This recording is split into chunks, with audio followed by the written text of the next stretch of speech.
speed. I am speed.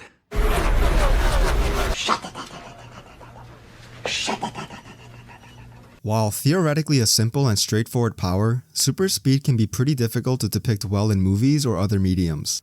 Characters like Dash, Quicksilver, Makkari, and the Flash all seem to have similar to the same power set, but the extent of their powers and the way they are visualized completely varies, for better or for worse depending on who you ask. No matter what you think about each character's implementation, there's one thing we can all agree on. Super speed should feel fast. Alright, that's probably an obvious statement, but you'd be surprised how different mediums throughout different stories all display speed in their own unique and imaginative ways. And for the purpose of this video, I want to take a closer look at some of these scenes. First, let's talk about Peter Maximoff. No, not that one. This one. Huh? What do you mean that's not him? Who is it then? Ralph Boner? Boner. Oh, then this one? Portrayed by Evan Peters, Peter Maximoff, aka Quicksilver, is a mutant with super speed. Well, I mean, obviously. We are first introduced to this version of the character in X-Men Days of Our Lives. X-Men Days of Future Past. In this movie, he meets Charles, Hank, and Wolverine, who are trying to recruit him to help break Magneto out of prison. The overall process goes super smoothly until they run into some guards attempting to stop them. But no problem for our boy Peter. In this scene, you see Quicksilver moving so fast that to him, it's as if time stood still. Instead of seeing the speed in real time, we're shown his ability as if the viewers also have the same power. You see him disrupt the guards, making them punch themselves, all while making sure his new friend stays safe from the incoming gunfire. In the theaters, I was blown away with this whole scene. It was a fantastic visualization of super speed, and now 7 years later, oh my gosh, that was so long ago. 7 years later, I'm still giddy every time I see it. There's something about seeing our heroes process things in slow motion and giving us the viewers time to analyze everything along with them.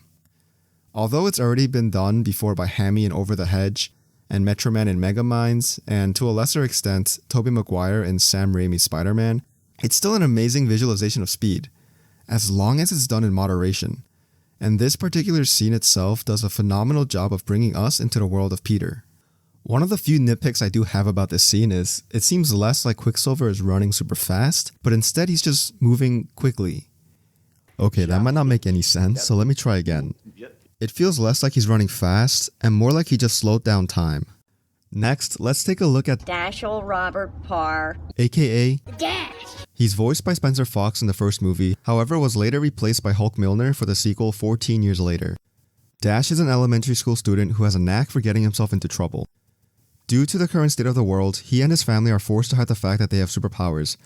Feeling that he shouldn't be ashamed of his powers, Dash desires to show the world what he's got, even if that means only being the best by a little bit. But stopping him is his mom, Elastigirl, who claims Dash is An incredibly competitive boy, and a bit of a show-off. The last thing you need is temptation. As much of a show-off that he is, we know that Dash is nowhere near as fast as Quicksilver.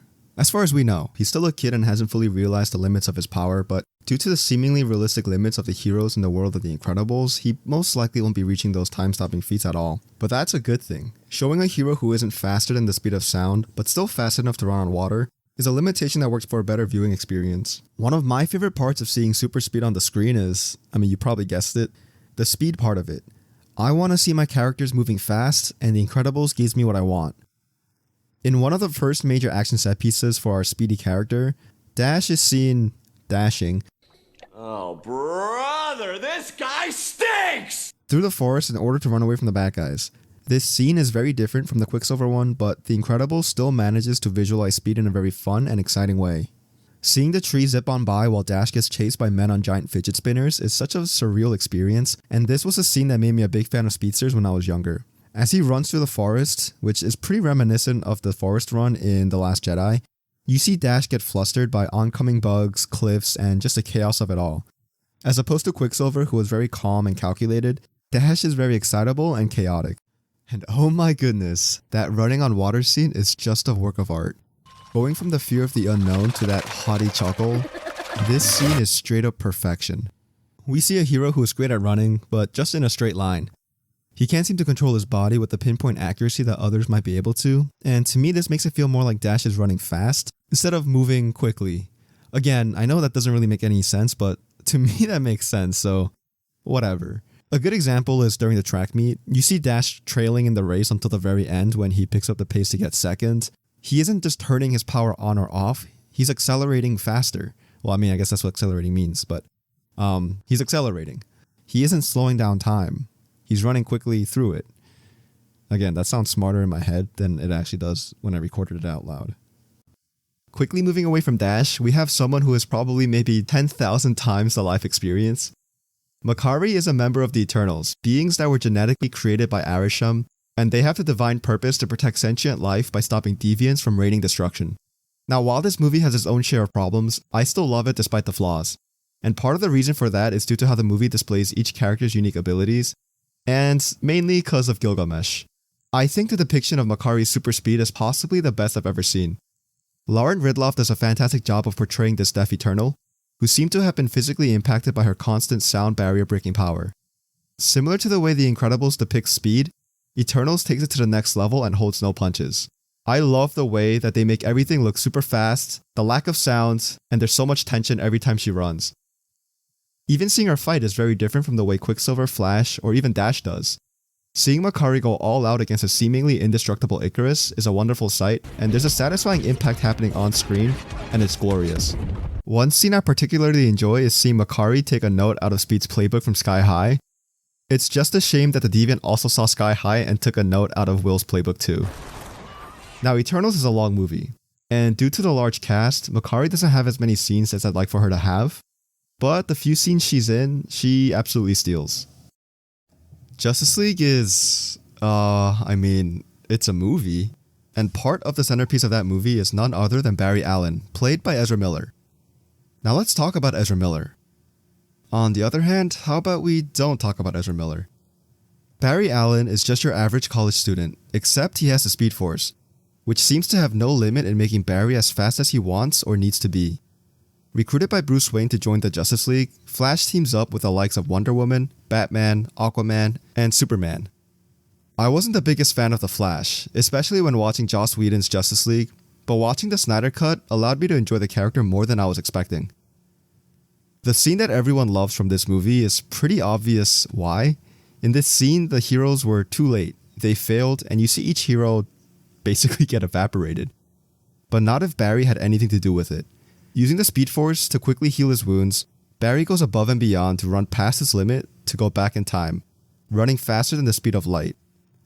And as he runs, we see each part of the world recreating around him as he rushes to alter the events recently past. This scene is beautiful, and the slow motion doesn't detract, but enhances everything. My favorite scene, however, isn't this one. It's when Barry saves people from boulders falling from a building. It's a very short scene, but it showcases Flash's powers in a very unique way, and it really shows just how fast he truly is. Now, I know Zack Snyder is a huge fan of slow motion, and I don't really blame him. It looks awesome. But too much of a good thing isn't always a good thing. I think overusing the slow motion effect can end up cheapening the whole thing in general, so I really appreciate the moments where he doesn't. After all, I don't really want to watch a speedster move slowly. Because at that point, I'm not watching someone move fast, I'm just watching everyone else move slow. The Snyder Cut was definitely a lot better than Joss Whedon's version of the movie, but I didn't find myself enjoying it as much as I thought I would. It did, however, make me appreciate characters like the Flash a whole lot more. After taking a look at different speedsters and their varying feats, I've personally come to appreciate those that showcase the speed aspect over the slowing down time. Obviously, this is a very subjective thing, so please comment down below which one is your favorite. But for me personally, what is the best speedster scene of all time? I didn't even mention my favorite speedster scene of all time. None of the people I mentioned can hold a candle to my guy, the Quickster. Wanna see me run to that mountain and back?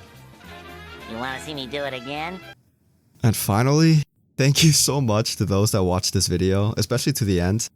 I don't expect many to watch it since this is my very first video, and honestly, why would you? But I worked really hard to make this, and to the one viewer who saw this, hi mom, how are you doing?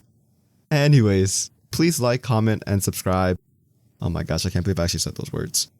But last but not least, thank you again so much. It really means a lot, and hopefully I'll be back with another video.